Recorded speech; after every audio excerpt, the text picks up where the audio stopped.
এই পৃথিবীতে কেউই চিরসুখী না। প্রতিটা মানুষের দুঃখ আছে, কষ্ট আছে। কিন্তু সবার কষ্টের ধরন হয়তোবা এক না, ভিন্ন ভিন্ন রয়েছে। কিন্তু পৃথিবীতে যারাই চিরসুখী হতে চেয়েছে, কেউই না এই পৃথিবীতে থাকতে পারেনি, বিদায় নিতে হয়েছে। এজন্য চিরসুখী হওয়ার চিন্তাভাবনা কখনোই করা যাবে না। আল্লাহ যেভাবে রেখেছে ভালো রেখেছে, শুকরিয়া আদায় করতে হবে। আর একটা জিনিস দেখবেন, এই পৃথিবীতে যারা সবথেকে বেশি দায়িত্ব পালন করে, এদের সমস্যাটা না সবথেকে বেশি।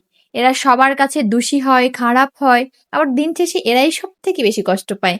যারা দায়িত্ব পালন করে না, তাদের একটাই সমস্যা যে ও কোনো দায়িত্ব নেয় না। আর যারা দায়িত্ব পালন করে, এরা সব দিক থেকে কষ্ট পায়। আর একটা জিনিস, যারা অতিরিক্ত ভালোবাসা চায় মানুষের কাছ থেকে, যে ওই মানুষটা আমাকে এভাবে ভালোবাসবে, এরা না আরো বেশি কষ্ট পায়।